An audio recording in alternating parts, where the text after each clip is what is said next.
সকাল সকাল শুরু করে দিলাম পান্তা ইলিশের একটা উৎসব। এটা হচ্ছে পয়লা বৈশাখের ভিডিও। সবাইকে শুভ নববর্ষ।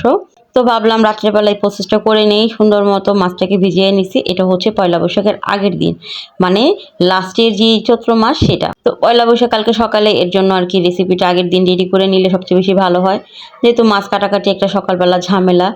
এর জন্য দুইটা ইলিশ মাছ এখানে ভিজিয়ে নিছি। এটা একটু বড় সাইজের আর একটা ছোট সাইজের, দুইটাই একসাথে কাটাকাটি করে নিয়েছি। একটা হচ্ছে ছোট পিস, একটা হচ্ছে বড় পিস। ক্যামেরার মধ্যে কেন যেন হাজার বড় মাছগুলো ছোট দেখা যায়, এতে কোনো সমস্যা নাই। পিসগুলো একটু রিং রিং করে নিলাম, আর একটু বড় হইলে ভালো হইতো মাছটা।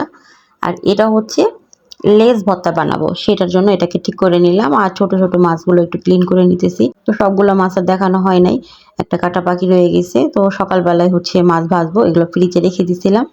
তো সকালবেলা পয়লা বৈশাখের দিন সরষের তেলের মধ্যে বেশি করে তেল দিতে হবে, কারণ এই তেলটাও খাওয়া হয়ে যাবে। এটাকে একটু কড়া করে ভাজবো। প্রথমে হালকা করে ভেজে নিছি ভিতর পর্যন্ত, আর উপরে একটু মচমচ করে নিছি, মানে মচমচা ভাবটা যাতে ভালো থাকে। আর এর সাথে হচ্ছে শুকনা মরিচ দেয় অনেকে, আমরা দিই নাই, আমরা হচ্ছে কাঁচা মরিচ দিয়ে খাবো পুরোপুরি একদম ট্রেডিশনাল ভাবে। তো সাথে একটা ডিম পোচ করে নিতেছি, ওই তেলের মধ্যে একটা ডিম দিয়ে নিলাম। আর এই হচ্ছে আমাদের মরিচ, পেঁয়াজ আর হচ্ছে ডিম। আর এখানে আমি গরম ভাত নিচ্ছি, আর আমার হাজবেন্ডকে দিছি পান্তা ভাত। সে হচ্ছে বাঙালি, তার পান্তা ভাত খুব পছন্দ। আর সাথে একটা ডিম ছিল, ভাবলাম এগুলো দিয়েই খাই। আর আলু ভর্তাটা দিই নাই, আর ভালো লাগতেছিল না।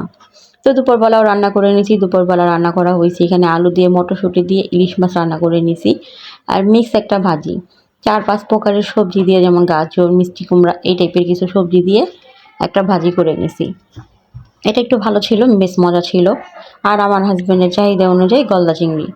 এটা ছোট, মানে এটা হচ্ছে খাওয়ার পরের ভিডিও, কারণ রান্নার সময় আর দেখানো হয় নাই। দুপুরে খাওয়ার পর কেন যেন মনে হলো যে ভিডিওটা করি। তো সব কিছুই শেষ পর্যায়ে তারপরে ভিডিওটা করা হয়েছে। আর এখানে আছে হচ্ছে বাইলা মাছ বা বেলে মাছ, যে যেটাই বলে। এটা হচ্ছে সমুদ্রের বাইলা মাছ, একটু বড় সাইজের ছিল। তারপরে হচ্ছে আমাদের স্পেশাল ডাল, এটা হচ্ছে আম ডাল। গাছের থেকে একটা আম পাড়া হয়েছিল বড়, যে তোমাদের ছাদে গাছ আছে। তো এই গাছ থেকে আম নিয়ে এসে এখানে ডালের মধ্যে দেওয়া হয়েছে, একটু টক টক, ভালোই লাগতেছিল। তারপর এই যে রান্নাঘরে চলে গেলাম, ভাতটাও একটু দেখায় দিই। এটা হচ্ছে ঝরঝরা রাইস কুকারে ভাত রান্না। অনেকে ঝরঝরাভাবে রান্না করতে পারে না, সেটা একদিন সবাইকে টিপ সহকারে দেখায় দিব।